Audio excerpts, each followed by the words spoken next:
ओम ब्रह्म सत्यम सर्वधा। सब संगत के चरणों में प्रणाम करता हुआ आज के विषय की ओर आगे बढ़ते हैं, आज के विचार की ओर, जो कि सतगुरुदेव महात्मा मंगत राम जी की शिक्षा से है। जब भी कोई प्रेमी महाराज जी के पास आता था तो सत्संग के बाद अक्सर महाराज जी उनसे कहा करते थे, प्रेमियों कोई प्रश्न करो, कोई सवाल करो। तो उन सब प्रेमियों को जो प्रश्न और उनके जो उत्तर हैं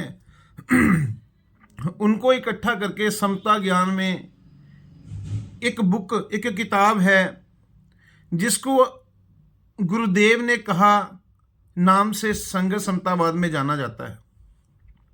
और ऐसा भी है कि अध्यात्म से संबंधित अगर मेरे मन में आत्मा के अध्ययन के बारे में कोई प्रश्न है तो ऐसा भी कह सकते हैं कि ऐसा कोई सवाल नहीं जो उस किताब में ना हो। एक प्रेमी गुरुदेव से प्रश्न करते हैं जो कि इसी किताब में से ही लिया गया है। प्रश्न हम सबकी मानसिक स्थिति में से ही लिया गया है, क्योंकि हम सब यही चाहते हैं।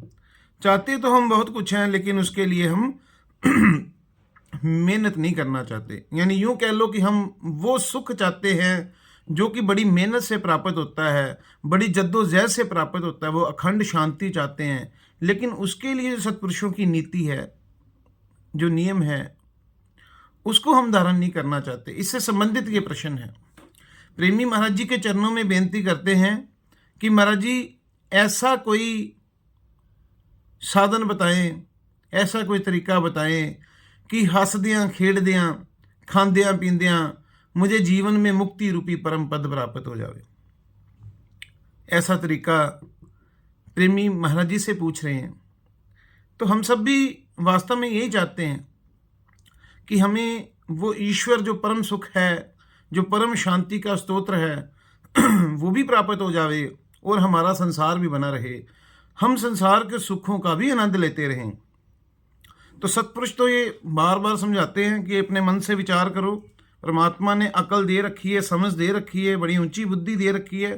तो विचार करो कि अगर हमने, मान लो कि हम धारीवाल में बैठे हुए हैं, तो हमने पठानकोट जाना है, तो हम अमृतसर वाली बस में बैठ जाएं तो क्या हम पठानकोट पहुंच सकते हैं? अगर हमारा एम अमृतसर पहुंचना है तो हम बैठे पठानकोट वाली बस में हैं, तो क्या हम अपने डेस्टिनेशन पर, अपने निर्धारित जगह पर पहुंच सकते हैं? तो ऐसा कभी हो ही नहीं सकता। तो ये तर्क संगत बात है कि अगर हम सच्चा सुख चाहते हैं तो वो वैसे ही प्राप्त होगा जैसे सत्पुरुषों ने कहा है। तो वो उनका तरीका क्या बताया उन्होंने? तो मोटी मोटी सी बात है, उन्होंने कहा कि अपने आप को संसारिक सुखों से ऊपर उठा लो। और हम क्या चाहते हैं कि हमें संसार के सुख भी पूरो पूर मिले और हमें ईश्वर की भी प्राप्ति हो जावे। तो ईश्वर की प्राप्ति, तो सत्पुरुष कहते हैं कि जब तक संसार तुम्हें मीठा लग रहा है ना, तो इसका जो रचनहारा है उसको तुम पहचान नहीं सकते। जब संसार के सुख तुम्हें फीके लगेंगे, दुख रूप लगेंगे, ये संसार परिवर्तनशील लगेगा, नाशवान लगेगा, तब तुम्हारे अंदर तड़प पैदा होगी, तब तुम्हारे अंदर विरहा जागेगी, तब अपनी अपनी मेहनत के अनुसार सबको प्राप्ति होगी, जितनी जितनी जो मेहनत करेगा। तो ये तो उल्टा मार्ग है, संसार से उल्टा मार्ग है। अपने प्रश्न पर वापस आते हैं जो प्रेमी जी ने किया था कि ऐसी कोई युक्ति बताओ कि हंसदियाँ खेड़दियाँ खांदियाँ पींदियाँ जीवन में मुक्ति प्राप्त हो जावे। तो गुरुदेव ने उत्तर दिया, उत्तरवाणी में है, कहते प्रेम प्याला जो पिए शीस दखना दे, लोभी शीस ना दे सके और नाम प्रेम का ले। तो यहाँ उन्होंने बताया प्रेम प्याला, यानी ये जो आनंद है इसका स्वाद उसको प्राप्त होता है जो इस मार्ग में तो शीस दखना देनी पड़ती है, दक्षिणा में शीस भेंट करना पड़ता है। और इसमें एक कथा के जरिए, हम गाथा के जरिए इस विषय को हम समझते हैं, आसानी से समझ आ जाता है। सत्पुरुषों ने बताया कि 3 प्रकार से ये जो हमारी बुद्धि है ना, ये सतमार्ग में लग सकती है 3 प्रकार के ज्ञान से। एक रोचक ज्ञान, दूसरा भयानक और तीसरा यथार्थ ज्ञान। अब महात्मा मंगत राम जी ने जो भी ज्ञान बताया ये तो एकदम बिल्कुल यथार्थ ज्ञान है, या यूं कह सकते हैं कि ये महाराज जी का जीवन ही है जिसको हम पढ़ते हैं, सुनते हैं, सुनाते हैं। एक भी बात महाराज जी ने ऐसी नहीं कही जो उनके जीवन से बाहर हो। लेकिन दो प्रकार का ज्ञान और भी है, रोचक और भयानक। तो रोचक ज्ञान में से आइए एक गाथा है जो कि भगत कबीर जी से संबंधित है। इसके जरिए हम इस विषय को अच्छे से समझ सकते हैं कि शीश दखना देने का क्या मतलब होता है। सत्पुरुषों की तो ये बुझारत होती है, ऐसा नहीं है कि ये गला काट के उनके सामने रख देना है। तो कहते हैं कि एक भगत कबीर साहब जी के पास गया और उनके चरणों में हाथ जोड़कर प्रार्थना की, महाराज जी जिस आनंद में आप मस्त रहते हो, कृपया मुझे भी उसका रास्ता बताएं, कृपया मुझे भी समझाएं कि हम लोगों के पास सब कुछ है, कपड़े धोए हुए मिल रहे हैं, रोटी पक्की पकाई मिल रही है, सर्दी गर्मी से बचने के लिए अच्छी छत है, खाने पीने के लिए सब सामान मुहैया है, फिर भी हम रोते रहते हैं, कल्पते रहते हैं। सत्पुरुषों के पास कोई ज़मीन जायदाद नहीं, कोई बैंक बैलेंस नहीं, फिर भी हंसते रहते हैं, कहते हैं आनंद की बाढ़ आ रही है, ना दिन का पता चलता है ना रात का पता चलता है। तो कबीर साहब ने कहा कि हाँ प्रेमी जरूर बताएंगे, ऐसा करना अगले एतवार आ जाना। वो प्रेमी चले गए वापस, और जब वो प्रेमी अगले एतवार आए तो कबीर साहब एक बड़ा सा चाकू या छुरा कह सकते हैं, वो पत्थर पर घिस घिस कर उसको लाल कर दिया उन्होंने। वो पत्थर पर घिस रहे थे। प्रेमी पहले तो बड़ा हैरान हुआ, अंदर से डरा भी कि ये संत महापुरुष ये क्या पकड़ के बैठे हैं, ये क्या कर रहे हैं। तो बड़ी हिम्मत जुटा के जब महापुरुषों के पास आया, पूछने लगा कि महाराज जी आप ये क्या कर रहे हो। तो कबीर साहब कहने लगे, प्रेमी तुमने वो ईश्वर प्राप्ति का मार्ग पूछा था ना, तो वो तभी प्राप्त होगा, उसके लिए तुम्हें अपना शीश दखना देना पड़ेगा, दक्षिणा में देना पड़ेगा। उसके लिए तुम्हारी शीश की भेंटा चाहिए, इसीलिए छुरी जो है ना इसको तेज कर रहे हैं।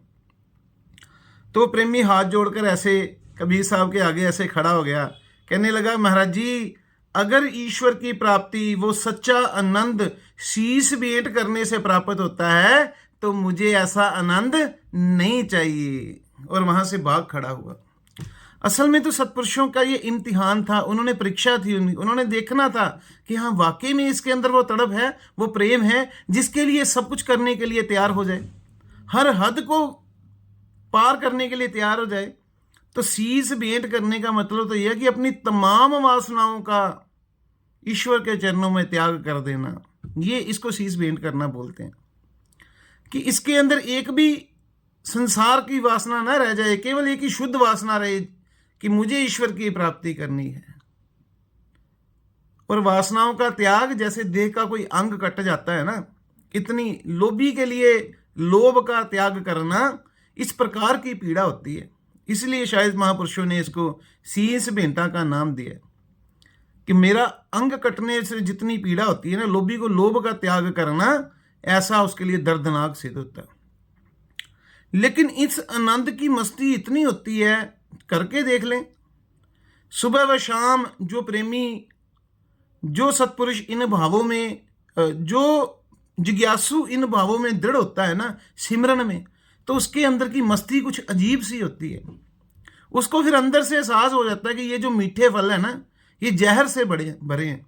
मीठे फल यानी ये जो संसार, इसके जितने भी भोग हैं, ये जो मीठे फल हैं ये जहर से भरे हैं, इनमें सुख थोड़ा है और विपदा घनेरी है। तो अपने प्रश्न पे वापस आते हैं कि हंसदे खेड़दे जिन खांदे पींदे हमें मुक्ति प्राप्त हो जावे। ये जो प्रश्न किया था प्रेमी जी ने महाराज जी से, तो महाराज जी कहते प्रेमी ऐसे किसी सत्पुरुष का नाम तो बताओ जिन्होंने जीवन में खाते पीते हंसते खेड़ते मुक्ति रूपी परम पद को प्राप्त कर लिया हो। महाराज जी भी वही बात कहते, प्रेमी सर दे के भी मुक्ति प्राप्त हो जावे तो इसको भी सस्ता जानो। सर दे के भी मुक्ति प्राप्त हो जावे, इसको भी सस्ता जानो। सत्पुरुषों की महिमा न्यारी है। जैसे इस संसार में किसी भी वस्तु को प्राप्त करना हो तो उसके लिए एक साधन होता है, एक नियम होते हैं, युक्तियां होती हैं, कोई सूत्र होते हैं, उनको धारण करने के बाद उस चीज़ की हमें प्राप्ति होती है। ऐसे ही मुक्ति यानी ईश्वर की प्राप्ति के लिए भी सत्पुरुषों ने कुछ नियम बनाए हैं, कुछ नियम धर्म हैं। जैसे जैसे बुद्धि ये जीव उन नियमों को उन नियमों को धारण करता जाएगा। इसको अंतर्मन से संसार की असारता का ज्ञान इसके अंदर दृढ़ होता जाएगा। इसको समझ में आ जाएगा ये संसार, इसमें सार वस्तु कोई नहीं। सार वस्तु तो केवल परमात्मा है, जिसकी प्राप्ति ही कल्याण स्वरूप है, जिसकी प्राप्ति ही आनंद स्वरूप है, जिसकी प्राप्ति से ही मुझे जीवन में मुक्ति प्राप्त होगी। ये संसार से प्रीति तो बंधन का कारण है और ईश्वर से प्रीति इसकी मुक्ति का कारण बनेगा। अंत में महापुरुषों की एक बात जिसको समझना निहायत ही जरूरी है, जो समय की दुर्लभता के बारे में हमें समझा रही है, इस विषय को समझने के लिए इस विचार को हम जरूर समझेंगे। उसके बाद अपनी वाणी को विराम दूंगा। कहते अच्छा समय पाछे गया, तब किया न गुरु से हेत, अब पछतावा क्या करे, जब चिड़िया चुग गई खेत। तो हमें भी पछताना न पड़ जावे। अच्छा समय यानी प्रभु ने कृपा करके मनुष्य का शरीर बख्शा है, इसमें वो ताकत बख्शी है विवेक की, जिसके जरिए हम अपने मंतव्य को सिद्ध कर सकते हैं। तो आइए अपने समय रहते अपने ध्येय की ओर बढ़े और अपने कल्याण के विषय में सोचें कि मेरी मुक्ति कैसे हो सकती है। वो संसार में रह के संसार के साथ जुड़े हुए कभी नहीं हो सकती। हाँ, इसका मतलब ये नहीं कि हमने संसार को त्याग देना है, घर बार को त्याग देना है। हाँ, त्यागना जरूर है, लेकिन शरीर से नहीं त्यागना, मन से त्यागना है। शरीर से हमने सबकी सेवा करनी है, लेकिन प्रभु आज्ञा में विचरते हुए करनी है। इस प्रकार से हमने अपने जीवन को चलाना है। ओम ब्रह्म सत्यम सर्वाधार, ओम ब्रह्म सत्यम सर्वाधार।